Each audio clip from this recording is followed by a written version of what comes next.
vamos a ver hoy, especialmente en lo que se llama la Asamblea del Antiguo Testamento. Y para eso pues vamos a proceder. Aquí está la zarza ardiendo, el arbolito ardiendo, ahí está Moisés recibiendo el mensaje del Señor.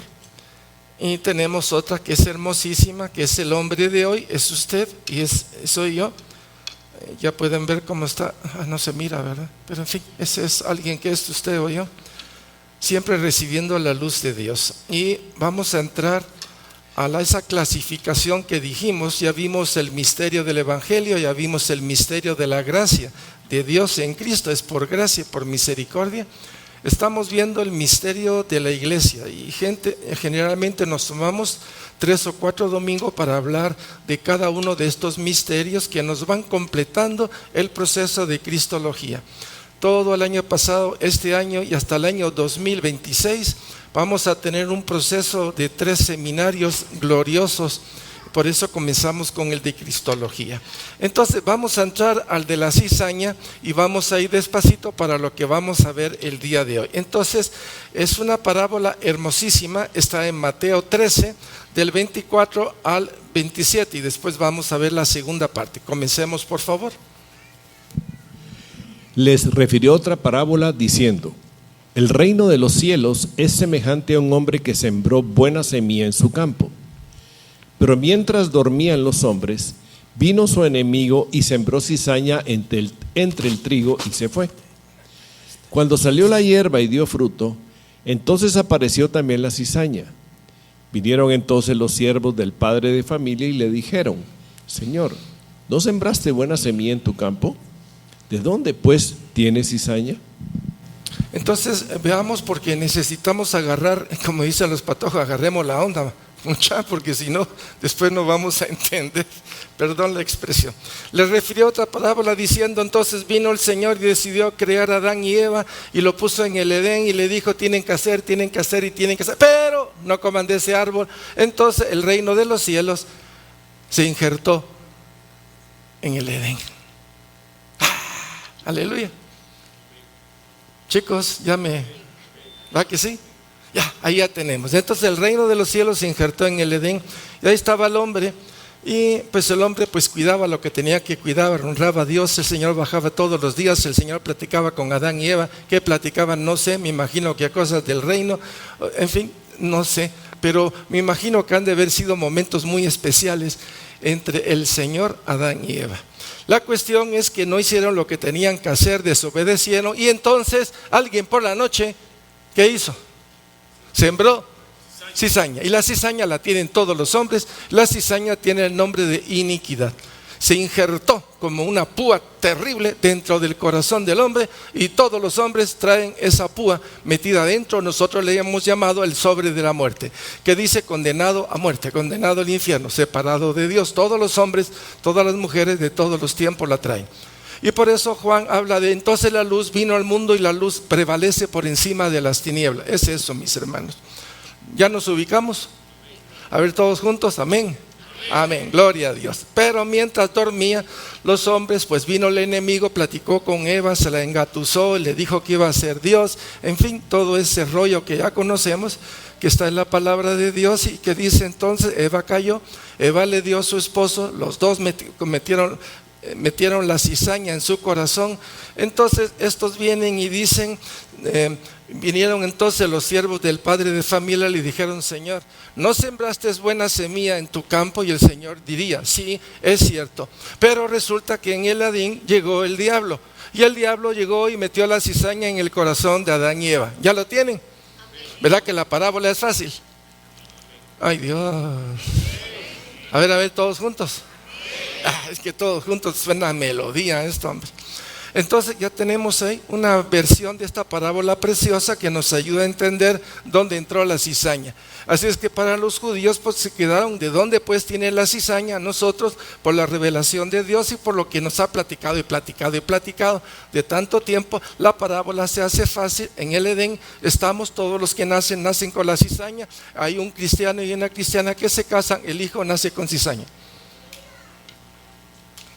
¿Sí me escucharon? Oigo algunos cristianos que dicen, yo soy cristiana porque mi papá y mi mamá son cristianos, por lo tanto yo soy cristiano. Y si usted no tiene un encuentro con Dios, usted tiene la cizaña. Los puntos de la palabra de Dios tenemos que tenerlo bien, pero bien claro. ¿Estamos de acuerdo? A ver, ¿quién metió la cizaña? ¿En dónde? Bueno, sí, tienen razón, en el Edén o en el corazón. Bueno, está bien, respondieron 100 puntos para todos, para los que respondieron en el corazón y para los que respondieron allá. Entonces ya está clara. Viene la segunda parte. Hebreos 13, 28, 30. Él les dijo: un enemigo ha hecho esto. Y los siervos le dijeron: ¿quieres pues que vayamos y la arranquemos? Él les dijo: no sea que al arrancar la cizaña arranquéis también con ella el trigo. ¿A quién es el trigo? Jesús. ¿Qué sembró Jesús? La palabra. ¿Qué es la palabra? El trigo. ¿El pan de dónde sale? El trigo, ¿eh? Entonces qué rico es comer pan de la verdad. Maná precioso del cielo. Por eso Jesús dice: yo he bajado, yo soy el pan de vida. Lo dice. Entonces está hablando: yo soy el trigo, yo soy la luz del mundo. ¿Lo van viendo? Sigamos. Dejad crecer juntamente lo uno y lo otro hasta la siega. Y al tiempo de la siega yo diré a los segadores: recoged primero la cizaña y atadla en manojos para quemarla. Tiempo. ¿Cómo serán los tiempos finales? Está hablando desde el Génesis, la parábola. Por eso las parábolas tienen ese misterio tan fabuloso, que en 4 o 5 versículos te traen de la preexistencia, te meten en la existencia, te dice que el hombre cayó y te dice proféticamente y escatológicamente lo que va a pasar. Y los que no quieren con Dios se van a ir al lago es su decisión. No quiero contigo, es una declaración. Y otra es: quiero contigo. El que quiere con Jesús bien sabe que Jesús es el Señor, y decir que Jesús es el Señor solo se puede decir por obra del Espíritu Santo. Amén, es el testimonio. Y el Espíritu da testimonio de que realmente Jesús es el Señor en nuestras vidas y de que somos hijos. Y atarla en mano para quemarla, pero recoger el trigo. A ver, ¿quiénes son aquí el trigo? Levante su mano derecha y abra los 5 dedos. Digo: 5 granos de trigo tengo, Señor. Va, usted es trigo. ¿El trigo sí que para? ¿Usted tiene que morir para que otros? Tiene sentido, ¿verdad? ¿Sabe usted que el árbol, cuando se comienza a desgajar, si se puede llamar así, no son gajos pues, pero caen las hojas, y las hojas caen alrededor del árbol, y las hojas pues con el sol y en fin todo se va desquebrajando y se vuelve nutriente para el árbol? Por eso Jesús tenía que morir, porque Jesús al morir su obra iba a nacer. Y nació la iglesia, y nació por medio del Espíritu Santo. Jesús funda la iglesia. El trigo se seña, la luz se mete, y el Espíritu Santo es el fogón que mantiene toda la iglesia todo este tiempo. Ahora tenemos que ver el Antiguo Testamento, porque algunos dicen el Antiguo Testamento como que no mucho tiene que ver con el Nuevo, y eso es totalmente falso. Ahí las verdades primarias están ahí en una forma escondida y maravillosamente escondida, pero que son reveladas a sus hijos. Y sus hijos son el trigo, ¿o no? Son trigo. A ver, ¿quién ya es masa de trigo? O sea, no, ya es... Quiere decir que el grano se comienza a desgranar. Eso no nos gusta, ¿verdad? ¿Va que no? Dígale: Señor, no me gusta, pero es necesario. No tardes. Hasta el rostro les cambiaron algunos. Pero ahí vamos entonces a recoger el trigo. Bueno, vamos entonces al Antiguo Testamento, porque estamos hablando. ¿Qué tiene de fabuloso la iglesia del Nuevo Testamento? Pues para ver lo fabuloso tenemos que ir al Antiguo. ¿Estaba Jesús el que fundó la iglesia en el Nuevo Testamento? ¿Fue él? Sí. ¿Y quién fundó la del Antiguo Testamento? Entonces, ¿qué diferencia hay? ¿Cómo no? Hay muchas, pero tenemos que ir despacito. Entonces, asamblea es la palabra que se usa, y la asamblea es el sinónimo de iglesia. Hay muchos tipos de asamblea, pero en el Antiguo Testamento asamblea es la comunidad de creyentes o de fieles o de judíos, en fin, se le llama congregación. Y la palabra congregación traducida ya al Nuevo Testamento, eclesia, es iglesia. Entonces vamos a ver algunas cosas. Antiguo Testamento. En el Antiguo Testamento pues vimos iglesia, congregación. Y la iglesia o la congregación es la embajada del reino de Dios en la tierra. En Guatemala la iglesia es la embajada del reino de Dios. Solo que tengo la impresión de que la embajada está un poquito oxidada. O ya le creció matas por muchos lados. Porque creo que la iglesia de alguna manera no está ejerciendo lo que se llamaría la plomada para parar a muchos gobiernos y presidentes que están haciendo cosas que van contra Dios. Y eso nos incluye a nosotros. Y gobernadores y alcaldes que hacen lo que les da la gana encima de los cristianos, y la falta de unidad en la plomada de Dios no nos permite tener una coherencia ética de principios para decir no. Pero en fin, hay una dolencia en la iglesia, la tenemos nosotros. Y cada quien en su corazón ante Dios la tiene. O sea que la suma de todos nosotros pues crea esa debilidad dentro de la iglesia. Y no solo estoy hablando de Josué, estoy hablando de la iglesia en general. Pero es parte de lo que tenemos que saber. El Antiguo Testamento nos va a hablar de esa embajada y nos lo explica la reverenda Hitch, que me encanta mucho de lo que ella dice. Lo clasificó en 4 episodios que considero que son adecuados. ¿Por qué hago mención de esto? Porque este cuadro, ya estudiado por nosotros, es parte de lo que el Señor le reveló a ella y considero que es verdad absolutamente. Primero, el Señor le dice a Israel que Israel es el hijo de Dios, es la nación primogénita. La primera nación, se formó una nación a través de Abraham, Isaac, Jacob, los 12, y a través de las 12 tribus pues se formó. Ustedes se recuerdan que uno de los hijos fue José, el que se fue para Egipto, y a través de José es que todos los demás se van a Egipto y ahí crecen. Crecen en un sentido de esclavitud. Por eso Israel en el desierto. ¿Dónde creció este pueblo antes de ser pueblo de Dios? En la esclavitud. Son imágenes de ¿dónde estaba usted antes de ser llamado o convertido a la palabra de Dios? En Egipto. En el Egipto o en la Babilonia de su corazón. Ahí estaba usted. Y no lo sabía y pensaba que estaba bien. Entonces el Señor le llama que es la primera, la nación escogida, la primera nación, y por eso le llama hijo en Egipto, primogénito de las naciones. Cuando es liberado de Egipto, pues Israel entra al desierto como congregación. A partir de ese momento y del pacto en que hace Dios con el pueblo en el monte Sinaí, yo seré su pueblo y ustedes dicen todos sí, haremos lo que tú dices. Comienzan a caminar hacia Canaán como la esposa. Ya es la esposa y cuando entra a Israel, pues lo que se suponía que Israel tenía que hacer era dar el mensaje a todas las naciones. Al venir Jesús no era levantar una iglesia en el sentido de cómo venía, sino que fuera Israel la que cumpliera la función de la iglesia y esto se extendiera a todos. Pero Israel no entendió, o no lo vio, o no quiso verlo. Le interesó más el templo, le interesó más una ley que no se podía cumplir, el decálogo, les interesó más el negocio, les interesó más el ganado, les interesó el reino natural, porque pensaron que el rey iba a venir con una espada y que se iban a quitar a los romanos y a todos los pueblos vecinos, pero no, Jesús no venía en esa función. Por lo tanto, Israel como madre, Monte Sión, Jerusalén terrenal, diría yo que no cumplió su misión. Por eso la Jerusalén terrenal va a ser sustituida por la Jerusalén celestial. Nosotros los cristianos no estamos llamados a la Jerusalén terrenal. Por favor, présteme atención. Tenemos que orar por Jerusalén, punto. ¿Qué dije la última parte? Punto. Solo ore por Jerusalén y punto. No se meta en política.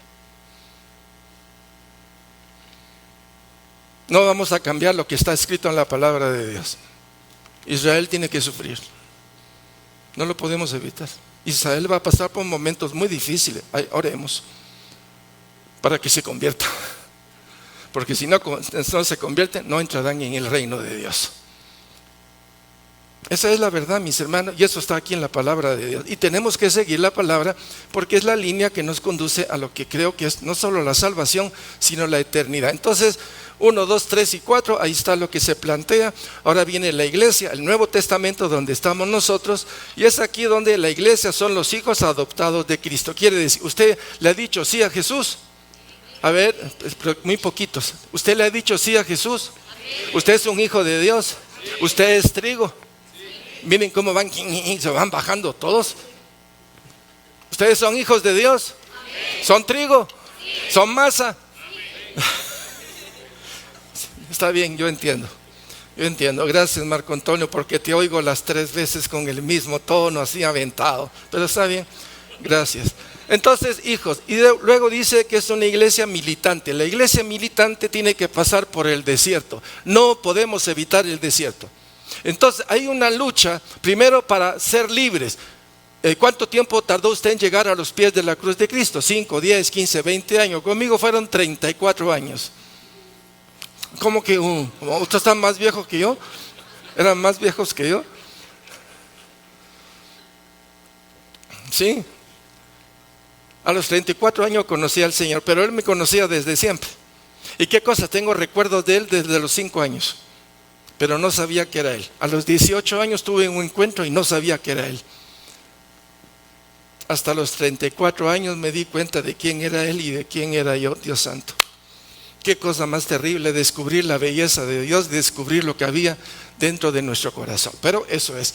Y la iglesia militante es sacar todo el resto que hay dentro de mí, que Dios no quiere que esté allá arriba. Eso es obvio. Entonces el desierto es el lugar de prueba.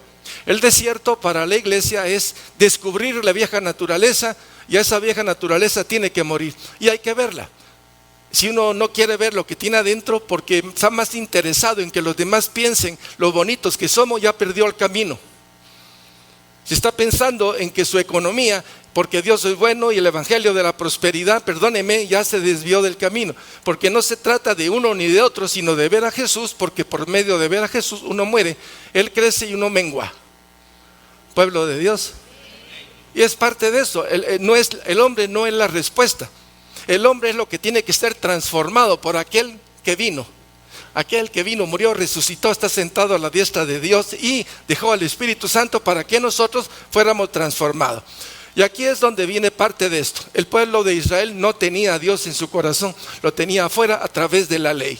Nosotros tenemos a Cristo aquí y tenemos al Espíritu Santo aquí, ¿cierto? No lo tenían ellos lo tenían afuera. Ellos ocasionalmente un profeta o a través de Moisés Dios les hablaba. Había una profecía y todo el pueblo iba detrás. Nosotros tenemos a Cristo, somos templo del Espíritu Santo. El pueblo de Dios no era templo del Espíritu Santo. Cada hombre no era templo del Espíritu Santo. Usted es templo del Espíritu Santo. Amén. Y si Cristo está ahí, pues diría yo, ahí está el trono. Y si ahí está el trono, hay un soberano. Y si hay un soberano, es el dueño de mi vida. Y eso cambia todo. ¿Por qué? Porque Cristo está en mí y el poder del Espíritu Santo fluye en mi vida como río de agua viva. ¿Ven la diferencia? Nosotros tenemos un río. El pueblo de Israel, el río estaba afuera. Tenían que darle su golpecito a una piedra en el monte Horeb, ¿se recuerdan? Y si usted va a ver el pasaje es interesante porque el Señor dice, vayan a la piedra de Horeb y yo voy a estar encima de la piedra de Horeb, para que cuando ustedes le den ahí, el río que hay en mí fluya hacia ustedes. Así dice la palabra. Lo que pasa es que cuando leemos rapidito, tenemos una pérdida de ciertas cosas, pero así dice. Entonces la iglesia militante es la iglesia en la cual estamos aquí en la tierra, le estamos diciendo no al poder de las tinieblas y al mismo tiempo le estamos permitiendo que el Espíritu Santo obre en nuestras vidas. Tenemos que ser transformados. Somos viejas naturalezas, mañosas, engañosas, que se disfrazan de cristianos. No les gusta.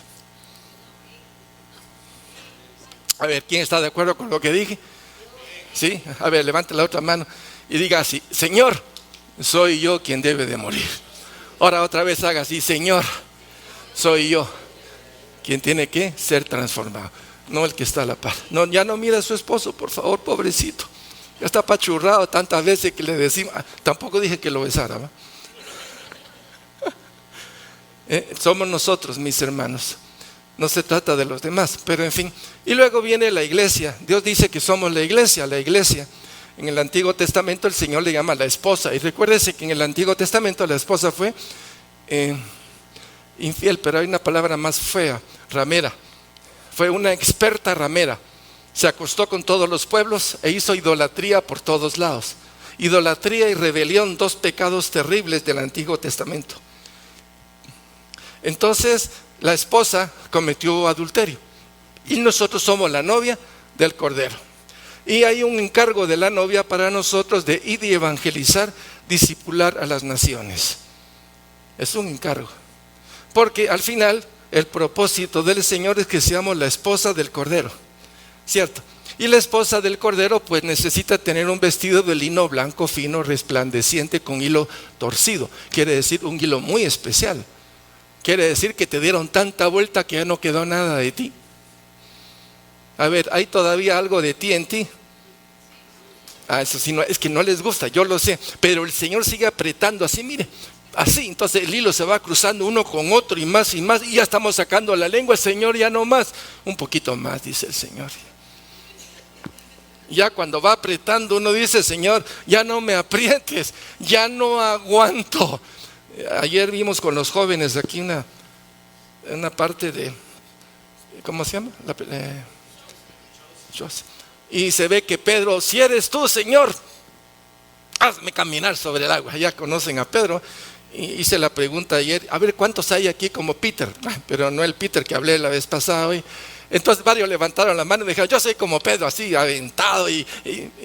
Bueno, aquí hay varios, bueno, hay un montón de Peter aquí, ¿eh? Y de Juan, aquí vemos de todo, es un misceláneo precioso. Entonces metió sus dos pies y así, aquel que se llama Pedro, y cuando dejó de ver a Jesús y vio el oleaje, se hundió. Pero ocurrió algo muy especial. Me gustó esa porción porque en la palabra de Dios pues no está que se sumergió hasta adentro, sino que en el agua él clamó. Pero aquí se ve que Pedro se hundió. Y el Señor metió su mano y sacó a Pedro. Me gustó porque dije: Señor, es la agonía de mi alma. Pero sucedió un segundo pasaje donde Pedro, ya afuera, abrazó a Jesús con toda su alma y le dijo: Señor, no me dejes. Te ruego, no me dejes, no me dejes, no me dejes. Y se lo dijo varias veces. Y ese es el clamor de mi alma, porque a veces nos hundimos de tal manera que es mejor clamar: Señor, no puedo, me quedé sin fuerzas. Me chupó la agonía de mi alma. Me chupó hasta abajo mi vieja naturaleza para matarme. Pero el clamor de Dios, o cuando clamamos a Dios, Dios responde. Y Dios nos levanta. Y Dios nos abraza. Y nos reconforta. Y nos da nuevo ánimo para seguir adelante. Eso creo yo. ¿Por qué? Porque esa es mi experiencia y se lo dije a ellos. La vida espiritual es un subir y un bajar. Y en el subir me quita un montón de cosas y en el bajar más. Y entre el subir y el bajar me va quitando todo de arriba y de abajo hasta que me va haciendo lo que Dios quiere. Me va despersonalizando a tal grado que lo único que quiero es oír su voz para hacer su voluntad. Y de esa manera hay un trabajo del Espíritu Santo en nosotros. No se trata de lo que más digan de mí, se trata de lo que Dios dice de mí. Lo que los demás dicen de mí es una voz extraña que tiene que ser muy bien escuchada, porque nos puede hundir. Pueblo de Dios, ¿han pasado ustedes por esos episodios? No les estoy hablando nada extraño, es verdad. Entonces la novia ir a evangelizar, y la iglesia, la nueva Jerusalén, la esposa del Cordero. Y colorín colorado, mis hermanos, la historia espiritual se acaba. Nos vamos con el Señor definitivamente. El lago de fuego quedará con el Satanás, el diablo, el falso profeta, todos los espíritus malignos y los que no quisieron con Dios. El listado de los que dijeron no al Señor. Es clarísima la palabra de Dios, no hay pierde. Conmigo o contra mí, es una decisión de todos los días. Quiero más, quiero más, quiero más, porque al pedir más estoy muriendo y quiero morir para que tu vida se haga en mi vida, porque es la mejor forma de vivir. ¿Tiene sentido? Bueno, eso es parte de lo que es la iglesia. Tenemos que regresar a un clamor, a esa respuesta de liberación de la que estaba hablando. Y ese clamor y esa respuesta de liberación, el hombre está caído, el hombre tiene la cizaña, el mundo tiene la cizaña, y es ahí donde viene el llamado de Dios y le habla a Noé o le habla a Abraham: salgan de ahí, salgan de ese poder de las tinieblas, porque el trigo está en ustedes, pero me voy a encargar de quitarles el trigo a ustedes, la cizaña. Entonces el Señor está trabajando en nosotros desde siempre. No es el Antiguo Testamento y el Nuevo Testamento, es algo continuo. Es algo continuo. Entonces vamos ahí a la palabra de Dios. Y hasta que se llenó la tierra. Uno diría: ¿y de qué se llenó? Primero se llenó de cizaña, ¿sí o no? Se llenó. Pero el Señor había escogido. y por promesa que le hizo a Abraham, a tu descendencia y de tu descendencia. Ahí vemos algo. Dice Éxodo 1, 5, 7, para que retomemos por dónde vamos, por favor. Todas las personas que le nacieron a Jacob fueron 70, y José estaba en Egipto, y murió José, y todos sus hermanos y toda aquella generación. Y los hijos de Israel fructificaron y se multiplicaron, y fueron aumentados y fortalecidos en extremo, y se llenó de ellos la tierra. Entonces, ¿dónde fructificó los hijos de Abraham? Y se multiplicaron, pero se multiplicaron dentro del poder de las tinieblas, bajo el poder de las tinieblas. Donde estábamos nosotros es lo mismo, el símil es igual. Antes de conocer al Señor, tu corazón era un Egipto, era una Babilonia, adúltera, engañosa, perversa. No podíamos creer lo que había dentro hasta que llegamos al día a conocer a Jesús, y en su luz vimos lo que había dentro de nosotros y le dimos gracias por habernos sacado de allá. ¿Estamos bien todos? Entonces estamos viendo el clamor. Dice, y los hijos de Israel fructificaron y se multiplicaron y fueron aumentados y fortalecidos en extremo, y se llenó de ellos la tierra. No es la tierra general, era la tierra de Egipto. Es un lenguaje bíblico. Y a más los oprimía, más se multiplicaban. Qué cosas, ¿verdad? Ustedes se recuerdan de la época de los primeros cristianos, de la iglesia primitiva. Dicen que contra más los césares mataban a los cristianos, más se multiplicaban. ¿Tiene sentido? ¿Tiene algo que ver lo que pasó en Egipto con lo que pasó con los césares o el imperio romano en los primeros 3 siglos antes de que llegara Constantino? Era lo mismo, una persecución terrible. Terrible, primero por los judíos, ¿sí? Luego por la cultura griega y la cultura romana, y luego por los imperios. Entonces, y a más opresión, más se multiplicaban. Leamos Éxodo 1, 11, 12. El paralelismo es impresionante. Y vemos cómo el Señor en el Antiguo como en el Nuevo acciona siempre liberando. El ejemplo de Israel era liberarlos de Egipto. Jesús viene a liberarnos del poder de las tinieblas, de la muerte, a restablecernos al reino de Dios, ¿cierto? En el Antiguo Testamento todo es una sombra, todo es una figura, pero en la persona de Jesús se cumple el misterio precioso de quién es el Mesías. Pueblo de Dios. Éxodo 1, del 11 al 12. Entonces pusieron sobre ellos comisarios de tributos que los molestasen con sus cargas. Y edificaron para Faraón las ciudades de almacenaje, Pitón y Ramesés. Pero cuanto más los oprimían, tanto más se multiplicaban y crecían, de manera que los egipcios temían a los hijos de Israel. Imagínense, fue tanto lo que creció el pueblo de Israel que los egipcios dijeron, Dios guarde, si tenemos una batalla con otro país y estos se hacen amigos de nuestros enemigos, nos destruyen. Tenemos que impedir que crezcan. Y viene ahí la parte humana, así como hoy, no aborto, o sí aborto, o sí pena, o no pena de muerte, o adelantemos la muerte de esta persona porque ya está viejita, ¿verdad? Eutanasia. ¿Se han oído esas palabras, no? O sea, ¿no les suena? ¿Sí? No quieren controlar el mundo, bajarlo no sé cuántos millones. Pues algo muy similar, no hay diferencia. No hay mayor diferencia, estamos en la misma cultura de muerte, estamos metidos dentro de la cizaña, van a hacer lo que tienen que hacer, robar, matar y destruir. Y ya con eso en mente tenemos que ver que este mundo se está preparando para esa batalla. Y la iglesia no puede permanecer como quien dice, ay, qué bonito, es otra historia. No es historia, la estamos viviendo nosotros, mis hermanos. Tanto más se multiplicaba y crecía de manera que los egipcios temían a los hijos de Israel. Pero las parteras tuvieron temor de Dios. Solo voy a poner ciertas partes porque creo que es importante. Éxodo 1, 15, 19. Y habló el rey de Egipto a las parteras de las hebreas, una de las cuales se llamaba Cifra y otra Fúa, y les dijo: cuando asistáis a las hebreas en sus partos y veáis el sexo, si es hijo, matadlo; si es hija, entonces viva. Pero las parteras temieron a Dios y no hicieron como les mandó el rey de Egipto, sino que preservaron la vida a los niños.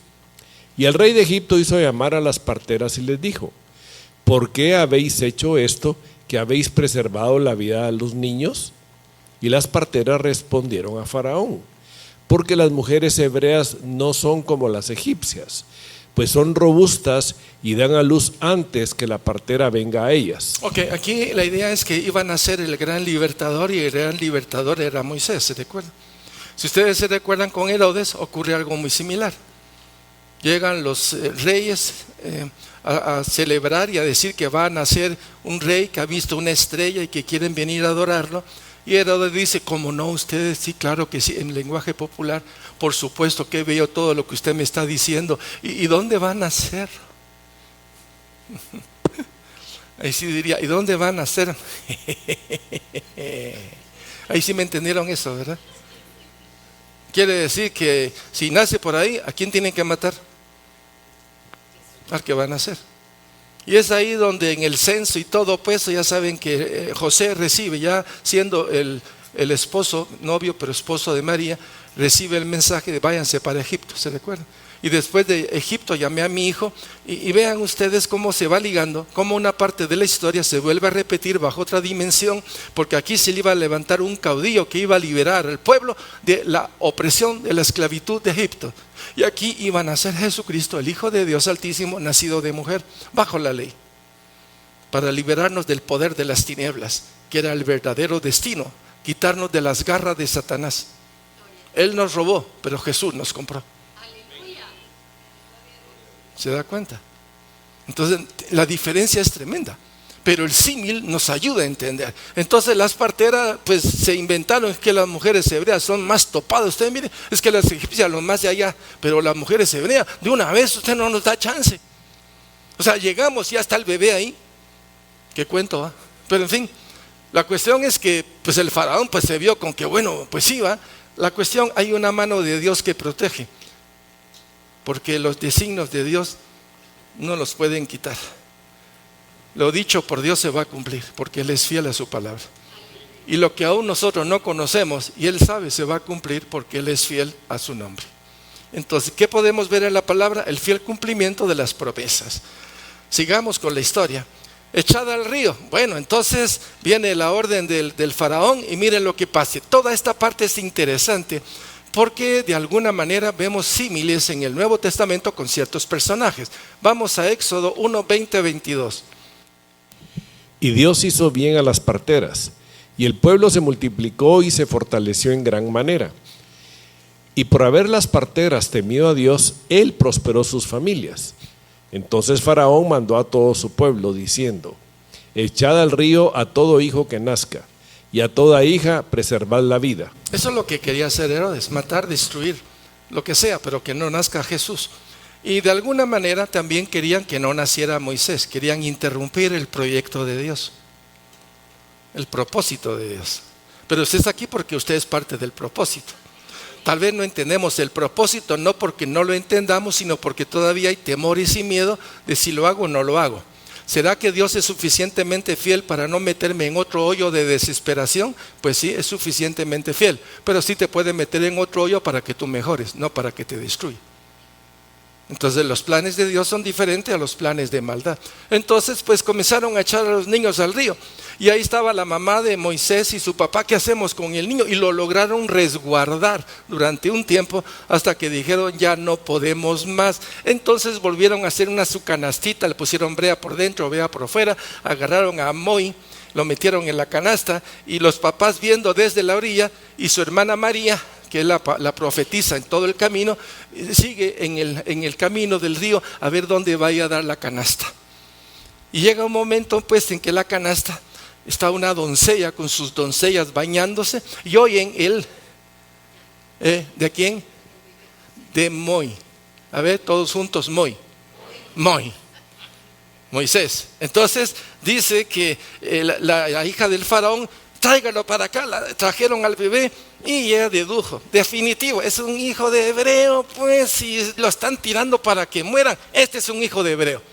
Y de repente sale la hermana María: ay, sí, es un hijo de hebreo, fíjese usted, yo le puedo conseguir a una mujer que lo alimente. ¿De veras? Sí, provisión de Dios. ¿Saben a dónde fue María? a hablar con su mamá y le dijo: mamá, tú puedes ser la que alimente a Moi. ¿De veras? Sí, hablé con la hija del faraón y tiene a Moi en sus brazos. Y entonces la mamá dejó al papá, dejó todo, dejó la cocina, dejó la cebolla, las papas, las peras, todo lo que había ahí, y se fue corriendo. Señora, aquí están mis pechos para alimentar a su hijo. ¿Será gracioso Dios?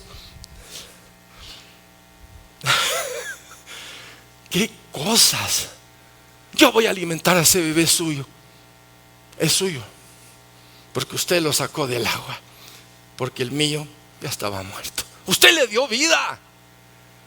Y la mamá, me imagino que la princesa se sintió acorralada, primero por la niña. Yo conozco a alguien que vaya pues, yo le doy todo lo que necesita, vaya pues. Se ha de haber sentido acorralada la hija de faraón. Bueno, yo no sé si es cierto, pero es mi versión. Pero sí está la palabra de Dios, ¿o no? Pues todos nosotros hemos tenido dificultades muy diversas en nuestra vida, en la cual el enemigo ha querido cortar nuestra vida. Pero aquí podemos ver que la echó, y sucede lo gracioso de la palabra de Dios. Éxodo 2, 4, 7. Veamos. Y una hermana suya se puso a lo lejos para ver lo que le acontecería. Y la hija de Faraón descendió a lavarse al río, y paseándose sus doncellas por la ribera del río, vio ella la arquía en el carrizal, y envió una criada suya a que la tomase. Y cuando la abrió, vio al niño, y he aquí que el niño lloraba. Y teniendo compasión de él, dijo: de los niños de los hebreos es este. Entonces su hermana dijo a la hija de Faraón: ¿iré a llamarte una nodriza de las hebreas para que te críe este niño? Qué cosa más curiosa, ¿verdad? No solo los salvó del agua, primero dejaron un hijo en el agua. Póngase a pensar, un recién nacido, pues tiene 3 meses, con toda la hermosura del tatarabuelo, el abuelo suya, la de su mamá, la de sus hermanas, todo ese rostro que está lleno de la alegría y de rasgos especiales, y que se sonríe todos los días. Pues no, hay que echarlo al agua, porque tiene una oportunidad. Y esa oportunidad se fue a los brazos de la hija del faraón, y la mamá va ahí a alimentarlo. Son cosas que uno dice: Señor, en verdad tus propósitos tienen caminos que yo a veces no entiendo, pero te doy gracias porque aunque yo no lo entienda, tú sí sabes hacer las cosas. Señor, gracias. A veces yo no entiendo, ¿sí? Pero la fe me tiene que guiar en medio de esas tinieblas, de que Él es fiel, es verdadero. Entonces, si al seguir la historia, no voy a entrar a esta parte de Moisés huye a Madián porque mató a un soldado, porque él pensó que iba a ser el gran liberador del pueblo de Israel, y resulta que pues ya descubrieron que mató a un soldado. En fin, se tiene que ir a Madián 40 años, y todo lo que ese hombre aprendió lo perdió en el desierto. En el desierto se despersonalizó. En pocas palabras, Dios quitó todas las mentiras que había aprendido en Egipto, o todo lo que podríamos llamar la pseudociencia de Egipto con todos sus dioses. Tenía que desaprender para aprender de nuevo. Y es ahí donde entonces pues Moisés pues se casa con Séfora. Ya saben que tiene su suegro que es un sacerdote de Madián. La mujer de Moisés tiene varias hermanas que si usted ve la película se va a matar de la risa por el carácter de cada una de ellas, porque es la naturaleza humana. Entonces vamos aquí a la importancia. Parte de la temática del día de hoy es el ángel del Señor. Por favor, preste mucha atención al ángel del Señor. En lo personal, para mí, ángel, después de estudiar un buen tiempo y de consultar con exégeta, llegamos a la misma conclusión. El ángel del Señor es Jesucristo. Por favor, présteme atención. Y al ver al ángel de Jesucristo en varias funciones, vamos a saber qué es Él, porque no era el tiempo todavía. El tiempo es con María, Gálatas 4:4. Y Él va a venir en el tiempo, bajo la ley, quiere decir va a nacer bajo mujer. Pero como todavía no tenía cuerpo, se llama teofanía, una representación de Dios que es como la de Melquisedec. Y otra es como la del ángel del Señor. Y como del ángel del Señor hay un montón de citas en donde se habla del ángel del Señor y coincide perfectamente con la persona de Jesucristo. Y vamos a ver varias de ellas. Vamos a leer Éxodo 3, 1, 4. Apacentando Moisés las ovejas de Yetro su suegro, sacerdote de Madián, llevó las ovejas a través del desierto y llegó hasta Horeb, monte de Dios. Y se le apareció el ángel del Señor en una llama de fuego en medio de la zarza. Y él miró y vio que la zarza ardía en fuego, y la zarza no se consumía. Entonces Moisés dijo: iré yo ahora y veré esta grande visión, ¿por qué causa la zarza no se quema? Y viendo el Señor que él iba a ver, lo llamó Dios de en medio de la zarza y dijo: Moisés, Moisés. Y él respondió: heme aquí. Antes de ir a otros pasajes, necesito dejar clara este principio bíblico. El 4. Y viendo el Señor que iba a ver, lo llamó Dios. ¿Y quién estaba en la zarza, pues? ¿Qué dice el 2? Entonces, y el 4, lo llamó Dios de en medio de la. Y dijo, ¿qué dijo? Y él respondió. Entonces, ahí se ve la similitud, es él, pero no es la una. Hay varias citas que voy a poner porque a partir de hoy, en las siguientes enseñanzas que vamos a tener, tenemos que dejar claro este principio. No estoy hablando del ángel Gabriel, ni de Rafael, ni de los demás ángeles o querubines. Estoy hablando específicamente del ángel del Señor. Y ustedes lo van a ver muy despacito y se van a dar cuenta, wow, qué verdad. ¿La han desconocido? Sí. ¿Por qué? Por temor. Yo no tengo temor de decir esta verdad. Jesús es Dios. Pueblo, Jesús es el Señor. Y por medio de él se hizo. Y si se hizo todo, ¿tiene derecho de intervenir? Sí. ¿Cómo? Como él quiera. O sea, no voy a limitar a Dios, y ni mucho menos a Jesús, en 4 paredes. Hay que romper el paradigma que pueda haber en nosotros. Por eso Moisés se fue 40 años al desierto a contar ovejitas. Después de las 39 se ha de haber quedado trabado. Digo yo, todos los días contando 1, 2, 3, 4, aprendió hebreo, arameo, a saber cuántos idiomas en matemáticas. Pero contar y ser pastor de ovejas es un dolor. Porque las ovejitas son medias, ¿cómo? No me refiero a ustedes. Por favor, no hagan ninguna comparación. A ver cómo son las ovejitas del campo. Necias. ¿Qué más de necias? Rebeldes, cojas. Mejor no sigo. Hay algunas que se quedan con las patas para arriba porque fueron muy curiosas, se dieron vuelta y ya con las patas para arriba. Señor, me caí, es que tú no me cuidaste. ¿Y quién te mandó que te fuera por ahí? Ella. Siempre la mujer, o el hombre, siempre tenemos el zafe, pero es parte de eso. Y vemos aquí el ángel del Señor en una llama de fuego en medio de una zarza, y él miró y vio que la zarza ardía en fuego. Quiere decir que el que estaba era el ángel del Señor, y ese fuego es su gloria, la gloria de Jesús. Bueno, ya tenemos una imagen del ángel del Señor. Aquí está Moisés platicando con Dios. Vamos ahorita a ver otro, que es Agar habla con el ángel del Señor. Me interesa muchísimo este principio bíblico porque nos va a ayudar a entender muchas cosas. Vamos a Génesis 16, 7, 11. Y la halló el ángel del Señor junto a una fuente de agua en el desierto, junto a la fuente que está en el camino de Shur. Y le dijo: Agar, sierva de Sarai, ¿de dónde vienes tú y a dónde vas? Y ella respondió: huyo de delante de Sarai mi señora. Y le dijo el ángel del Señor: vuélvete a tu señora y ponte sumisa bajo su mano. Le dijo también el ángel del Señor: multiplicaré tanto tu descendencia que no podrá ser contada a causa de la multitud. Además le dijo el ángel del Señor: he aquí que has concebido y darás a luz un hijo, y llamarás su nombre Ismael, porque el Señor ha oído tu aflicción. Ok, entonces otra vez. ¿Qué ángel conoce usted que pueda decir esas palabras? Multiplicaré tanto, solo el que es Dios dice multiplicaré, ¿cierto? Y te daré, en fin, repito. Y Agar halló al ángel del Señor. Agar tuvo problema con Sara porque Agar era más joven. Era princesa egipcia. Y Agar pues ya tenía sus añitos, así ya un poquito más, como he dicho, a veces la piel se estira y regresa lento, ¿verdad? pero es parte de hacer ver que los años pesan y nos cuestan un poco. Entonces, y el ángel dice, Agar, sierva, le dijo, Agar, sierva de Sarai, ¿de dónde vienes tú y a dónde vas? Por supuesto que lo sabía el Señor.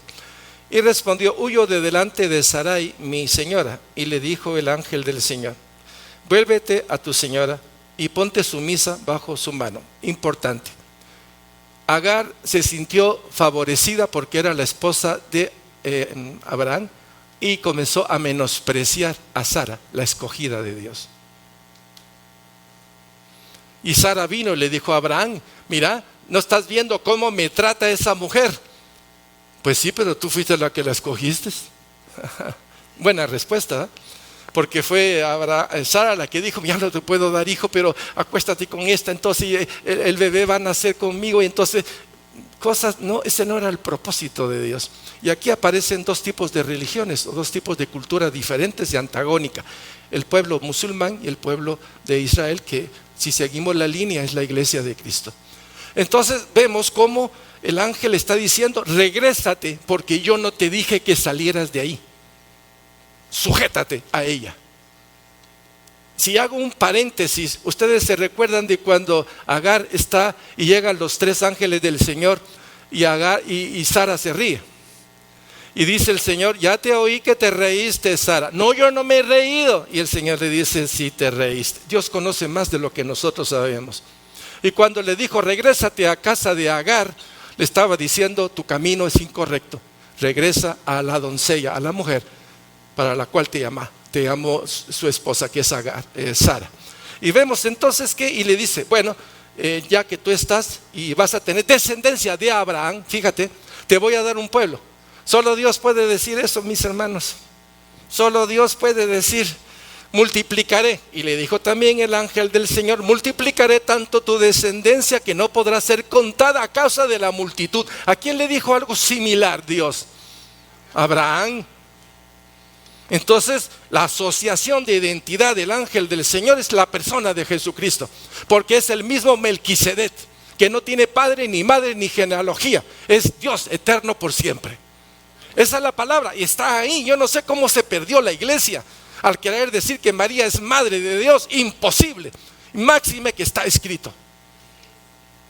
Pero en fin, las tendencias humanas para que no perder la gente, no es asunto de perder gente, es no perder la plomada de Dios.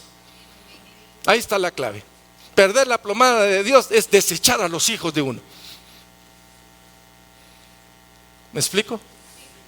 Entonces, he aquí que has concebido, ya le dijo, ya vas a tener un hijo y llamarás su nombre Israel, porque el Señor ha oído tu aflicción. Ya sabemos lo que viene de Ismael. En el siglo V, VI aparece Mahoma y aparece la religión del Islam, una mezcla de cristianismo con un montón de cosas increíbles que hay, y ese pueblo pues ahí está, crece 3.1, el cristianismo crece 2.7 a la velocidad que van ellos. Bueno, entonces ya tenemos puntos importantes para nosotros. El segundo, el ángel del Señor sube a Gilgal.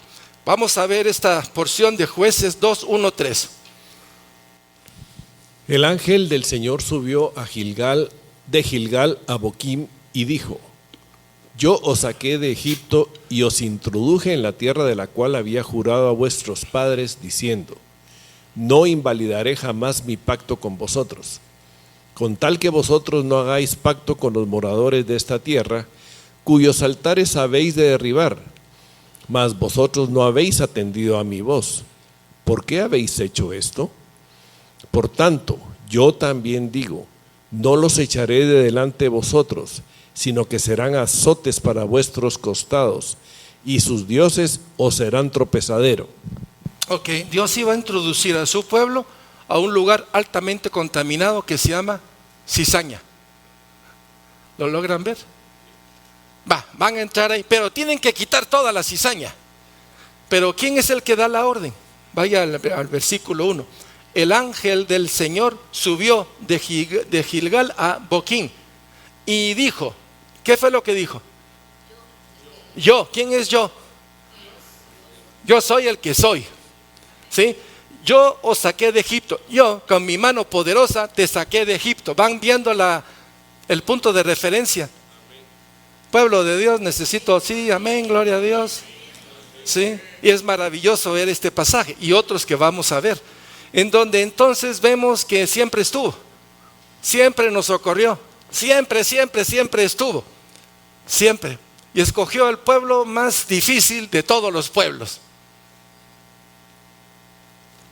Vemos entonces, por tanto yo también te digo, no los echaré, porque si ustedes no han echado de su corazón la mentira, las tinieblas, si ustedes no quieren, porque aman más las tinieblas que la luz, porque es lo que pasa con el pueblo de hoy, quieren más la comodidad, el confort, pues si ustedes quieren vivir así, vivan así. Pero lo que yo les ofrezco es vida, ¿o no? Ven, entre el trigo y la cizaña, la importancia de ver cómo el trabajo del Antiguo Testamento está asociado al Nuevo Testamento. La asamblea del Antiguo Testamento, iglesia, y la iglesia que fundó Jesucristo, tiene que pasar ese desierto, porque dentro de usted, dentro de mí, está la cizaña. La cizaña es la obra muerta. La cizaña es todo lo que hay en nosotros que se opone a Dios. Ahora, si hace una reflexión interior, manéjese los últimos 3 días y va a encontrar una serie de puntos donde puedo decir, hice, pensé, consentí, pero me hice el papo. Y es ahí donde uno dice, bueno, Señor, sí hay luz, pero como que amo un poquito más mis tinieblas que lo que tú quieres. ¿Están viendo la batalla? Pablo la tuvo en su corazón, porque queriendo hacer lo bueno, hago lo que no debo de hacer. Pablo lo dice y nosotros ya lo sabemos, esa batalla, esa dicotomía, esa lucha interior que tenemos. El pueblo de Israel no tenía el Espíritu Santo, nosotros lo tenemos. Ellos no tenían la sangre del Cordero, nosotros la tenemos. Tenemos la fuerza, el poder, los dones, la gracia, la alabanza, la sangre de Jesucristo. O sea, no estamos solos. Y no es asunto cultural, es un cambio radical de nacionalidad. Somos del reino de Dios, de la luz. Somos sal, ¿o no? Y es ahí donde nosotros no podemos permanecer como quien dice medio tontos. No quiero quedar ni de aquel lado ni de este lado. No te puedes quedar en medio. No es asunto de bomberos en medio de. Tenemos que tomar la decisión. La iglesia no puede ser una iglesia que titubee, sí, pero no, pero tal vez, pero sí, pero no, no sé, tal vez, quizá, Dios, en ese lenguaje, ¿quién va a salir? Esa falta de definición y de claridad de nuestras vidas nos pone en tela de juicio con el mundo. El mundo puede decir, ser cristiano como ellos, ay, ¿para qué?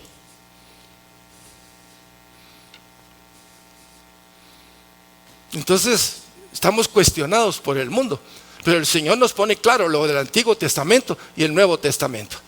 Por tanto, yo también digo, no los echaré de delante. Si tú quieres tu mentira, quédate con ella. Si tú quieres seguir violentando los principios, sigue violentando, es tu decisión. Pero yo no te saqué para que hagas eso. Te saqué para santidad. Si la pregunta que voy a hacer lo está cuestionando, solo levanta su mano derecha. Nadie mire a nadie, por favor. ¿Se siente usted cuestionado hoy por lo que estamos hablando? Porque habiendo sido llamado a la luz y a la santidad, ¿estamos operando un poquito indiferentes o apáticos o mediocres o no tomando en consideración las cosas de Dios y viviendo porque quiero vivir con un lenguaje cristianés? ¿Está dando testimonio para la gloria de Dios? O sencillamente vive porque tiene que vivir.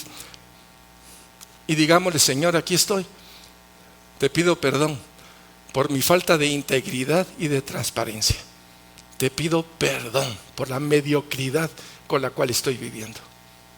Te pido perdón por la falsedad con la cual quiero impresionar a los demás, sabiendo lo que hay dentro de mí, porque tú sí sabes lo que hay dentro de mí y yo también lo sé. No quiero seguir en esta ambigüedad.